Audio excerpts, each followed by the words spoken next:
और अब और थोड़ा इसके जो पहलू है उनको समझते हैं, बातचीत करते हैं। हमारे साथ जुड़ रहे हैं मार्केट एक्सपर्ट सुनील सुब्रमण्यम। सुनील जी, बहुत बहुत स्वागत है।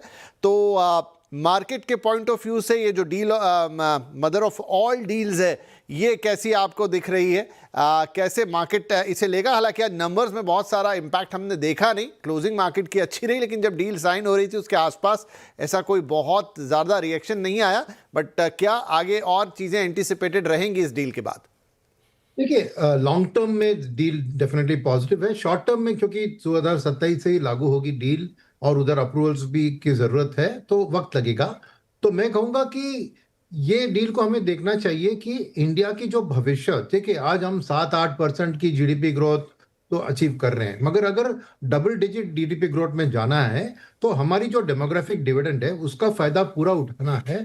तो हमें एडवांस देशों जहाँ की पर कैपिटा इनकम ज्यादा है वहां पे एक्सपोर्ट बढ़ाने की बिल्कुल जरूरत है, और वहीं पे ये काम आता है। जैसे लक्ष्मण जी ने आंकड़े में बताए, करीबन 1/3 ऑफ वर्ल्ड एक्सपोर्ट्स ऑलरेडी हम कंट्रोल कर रहे हैं, तो 2/3 ये दोनों export import between India and you, यही बिगेस्ट विन है इंडिया के लिए। क्योंकि दूसरी तरफ अमेरिका से हमें झटका लगा, 50% का टैरिफ लग रहा है, और क्या वो सॉल्व होगी कि नहीं होगी आज तक हमें नहीं पता, मगर यहाँ पे क्लैरिटी है। सेकंड बात मैं कहूँ, अमेरिका और यहाँ में क्या फर्क है कि ये यूरोप एक रूल्स बेस्ड ऑर्डर होता है। 27 देश मिलके डेमोक्रेटिकली एक डिसीजन लेते हैं कि कोई एक व्यक्ति आके उसको हटा नहीं सकता, मगर अमेरिका का ऐसा नहीं है। कौन जाने 3 साल के बाद, ट्रम्प के बाद दूसरी प्रेसिडेंट हो, बाकी कुछ बदल सके। तो यूरोप के साथ डील करने में एक कंफर्ट है कि लॉन्ग टर्म में ये सस्टेनेबल है। तीसरी बात मैं कहूंगा कि अब यूएस और यूरोप के बीच में जो चल रही है बात, वो भी अच्छी नहीं है। तो वहीं पे हमारी फायदा है, क्योंकि शायद यूरोप भी यूएस के ऊपर डिपेंडेंस कम करना चाह रही है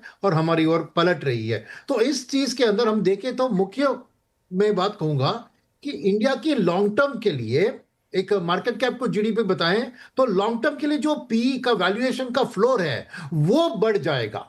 शॉर्ट टर्म पी पॉप होगा या ना होगा ये सब देखेंगे। कौन सी Indian company export oriented automobile करती है, डोमेस्टिक में लो एंड करती है, ये सब company specific sector specific analysis तो चलती रहेगी। मगर लॉन्ग टर्म के लिए इंडिया का वैल्यूएशन बढ़ जाएगा, यानी इससे मैं मानता हूं कि एफआईआईज की flows over the medium term बढ़ सकती है। तो वो बिगेस्ट विन है। ये छोटी मोटी बात है, ये सेक्टर को आज फायदा उसको नुकसान, ये सब तो चलता रहेगा।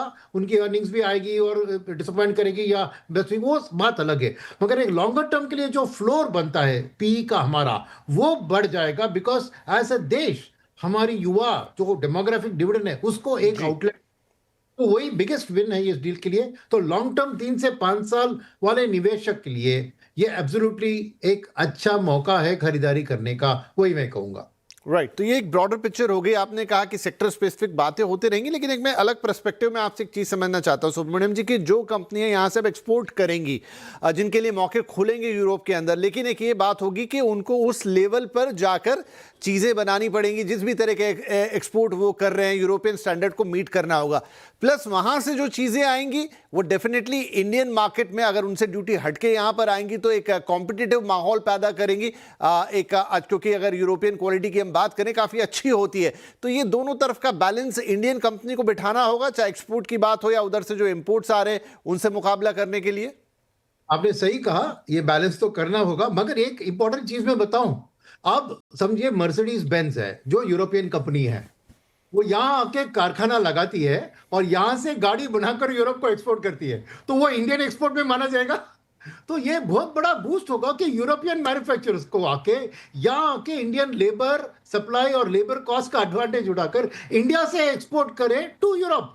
तो मैं मानता हूं कि ये एक बहुत बड़ी पोटेंशियल, क्योंकि उससे कैपेक्स बढ़ेगी, पीएलआई जैसी स्कीम से धक्का मिलेगी, और एक मल्टीप्लायर इफेक्ट जो होता है कैपिटल गुड्स की एक्सपेंशन से, वो बेनिफिट इंडियन इकोनॉमी को मिलेगी। तो ये खाली इंडियन कंपनी की बात में है, यूरोपियन कंपनी जो इंडिया में आके कारखाना सेट करती है और एक्सपोर्ट करती है, उनको भी ये राहत मिलेगी ना। तो ये इंडियन एक ओवरऑल इकोनॉमी के लिए बहुत बहुत मैं समझता हूं एक मल्टीप्लायर इफेक्ट दिलवा सकता है। जी, बहुत शुक्रिया सुनील सर, ये मार्केट के पर्सपेक्टिव में डील हमें समझाने के लिए। तो कह रहे हैं लॉन्ग टर्म में मार्केट के लिहाज से डील अच्छी है, तो जो लॉन्ग टर्म इन्वेस्टर्स हैं उनको आज के लिहाज से अगर वो बाजार को सोचे तो आगे आने वाले समय में इस डील के कई फायदे भारत को और इनफैक्ट उनका रिफ्लेक्शन मार्केट्स के अंदर भी होता हुआ दिखाई देगा। Thank you very much Sunil sir for joining the show.